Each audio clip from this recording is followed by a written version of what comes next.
Hi friends, welcome to Shanvi's cooking and vlogs అండి. Say hi. మా పిల్లలు హాయ్ చెప్తున్నారండి. సో నేను ఈరోజు అయితే గోంగూర పుల్లగూర చేస్తున్నానండి. సో చాలా చాలా బాగుంటుంది. గోంగూర హెల్త్కి మంచిది కదండి. అందుకనే నేను ఎప్పుడైనా గోంగూర యూజ్ చేస్తే పప్పులా చేస్తాను, లేదు అంటే ఇలా గోంగూర పుల్లగూర చేసుకుంటానండి. దానికోసం నేను ఒక కట్ట గోంగూర ఇలా క్లీన్గా చేసుకొని అంతా కడిగి పెట్టుకున్నానండి. కొద్దిగా కొత్తిమీర తీసుకున్నానండి, కొత్తిమీర. నెక్స్ట్ టమోటా తీసుకున్నాను, పచ్చిమిర్చి, ధనియా పౌడరు, తెల్లవాయి, ఆనియన్, చింతపండు అండి. మనం తీసుకున్న గోంగూర పుల్లగా ఉంటే చింతపండు అస్సలు వేయకుండా పర్లేదండి. చింతపండు, టమోటా ఒక్కటి వేస్తే సరిపోతుంది. కానీ నేను తీసుకున్న గోంగూర అయితే పుల్లగా లేదండి. నేను పప్పు చేశాను, అందుకే నాకు తెలిసింది. సో అందుకని నేను కొద్దిగా చింతపండు కూడా ఎక్కువే తీసుకున్నాను. టమోటాలు కూడా ఒక పెద్ద సైజు టమోటా తీసుకున్నానండి. సో నెక్స్ట్ సాల్టు, ఆనియన్, తెల్లవాయి, చింతపండు, టమాటో, పచ్చిమిర్చి, ధనియా పౌడరు, గోంగూర, కొత్తిమీర. సో ఇవన్నీ అయితే నేను నీట్గా వాటర్లో క్లీన్ చేసి పెట్టుకున్నానండి. ఇప్పుడు ఈ పుల్లగూర చేయడం, మా పాప చూడండి ఎలా రిపీట్ చేస్తూ ఉందో. సో ఇప్పుడు నేను పుల్లగూర చేయడానికి ఇలా ఒక గిన్నె తీసుకున్నానండి. ఇందులోకి పచ్చిమిర్చి, టొమాటో,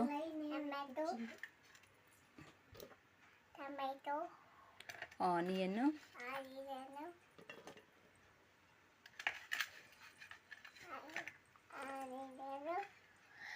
చింతపండు ఇవన్నీ వేసేసి వాటర్, ఇవన్నీ మనం మంచిగా ఉడకబెట్టుకోవాలండి. అందుకే వాటర్, మనకి సరిపడా వాటర్ అయితే వేసుకోవాలి ఉడకడానికి. సో నేను ఇలా అయితే వాటర్ అయితే వేసుకున్నానండి. తరువాత ఇది వేసుకున్న తర్వాత మనం క్లీన్గా కడిగి పెట్టుకున్న గోంగూర అయితే ఇందులో పెట్టుకోవాలండి. ఒకవేళ మీరు చిన్న గిన్నె తీసుకున్నారు, మీకు గోంగూర పట్టలేదు అనుకుంటే కొద్దిగా ఉడికిన తర్వాత అది గోంగూర ఉడికిపోయిన తర్వాత ప్లేస్ ఖాళీ అవుతుంది కదండి. సో అప్పుడైనా మిగతాదైనా పెట్టేసుకొని ఇలా ఫస్ట్ అన్నీ ఇందులోకి పెట్టేసుకోవాలి. నేను తీసుకున్న గిన్నెకి, నేను తీసుకున్న గోంగూరకి అయితే సరిపోయిందండి. ఇలా ప్రెస్ చేసి పెట్టానండి, మంచిగా ఉడికిపోతుంది అనేసి.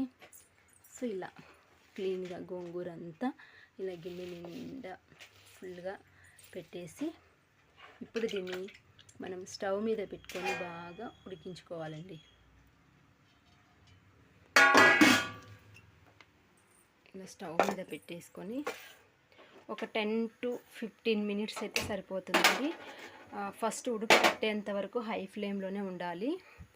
ఇలా ఉడుకు పట్టే వరకు మనము ప్లేట్ పెట్టేసుకొని ఇలా ఉడికించుకోవాలండి. సో అది ఉడికేసరికి మనము ఇప్పుడు ఇంకొక పేస్ట్లా, అంటే పౌడర్ లాగా చెప్పాను కదండి, ధనియా పౌడరు, తెల్లవాయి యూజ్ చేస్తాము అని. సో దాన్ని మనం ఒక పౌడర్ లాగా మిక్స్ చేసుకోవాలండి. సో నేనైతే దానికోసం ఒక చిన్న రోల్ అయితే తీసుకున్నానండి. ఇది నేను ఏదైనా అప్పటికప్పుడు ఇన్స్టెంట్గా అల్లం వెల్లుల్లి పేస్ట్ కావాలనుకున్నా ఇది యూజ్ చేస్తూ ఉంటానండి. ఇప్పుడు ఇందులోకి వెనక్కి బదా మా పాప చూడండి ఎన్నిసార్లు చెప్తావు హాయ్. ఓకే. సో ఇప్పుడు ఇది తెల్లవాయి కొంచెం ఇలా కచ్చాపచ్చాగా దంచుకొని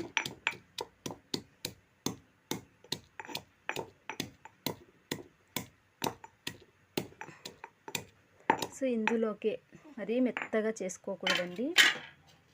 ఇలా కొంచెం కచ్చాపచ్చాగా దంచి, అనికా వెనక్కి పదా, తగులుతుంది చేతికి పదా. ఇది ఇందులోకి ధనియా పౌడర్ కూడా వేసేసుకోవాలండి. ధనియా పౌడర్ వేసిన తర్వాత అంతా తెల్లవాయి, ధనియా పౌడర్ మిక్స్ అయ్యేలాగా చేతి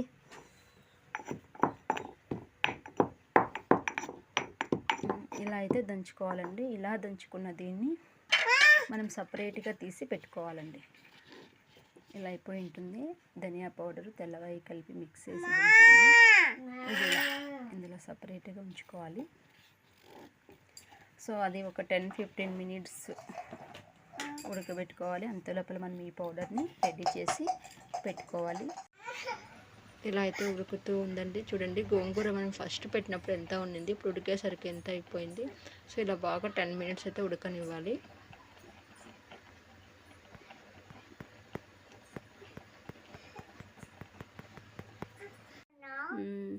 సో ఇలా అయితే బాగా ఉడికేసిందండి.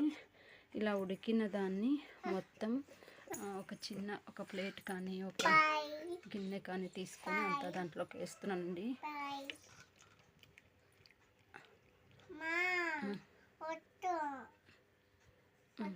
ఇలా అంత క్లీన్గా వేసేసుకున్నానండి. ఇప్పుడు ఇదే గిన్నె కొద్దిగా క్లీన్ చేసి పోపు పెట్టుకుంటాను. ఇలా పోపు కోసం ఆయిల్ అయితే అదే గిన్నెలో పెట్టినానండి.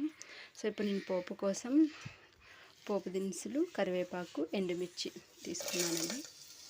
ఇది ఇలా ఆయిల్లోకి వేయాలి.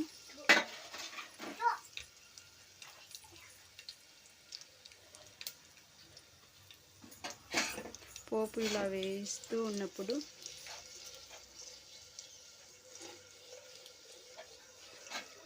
వేగుతూ ఉన్నప్పుడు కొంచెం పోపు దినుసులు చిట్పటాలాడగానే అందులోకి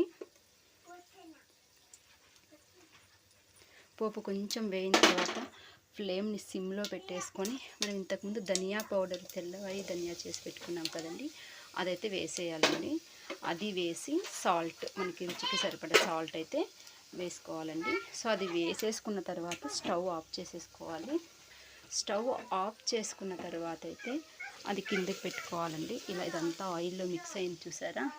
సో ఇప్పుడు ఏదైతే ఉందో ఇంతకుముందు సపరేట్ చేసి పెట్టుకున్నాం కదండి, అదంతా మొత్తం అందులోకి ఇలా వేసేసుకోవాలి. ఇలా వేసి జస్ట్ ఒక్క నిమిషం ఇలా మూసేసుకోవాలి.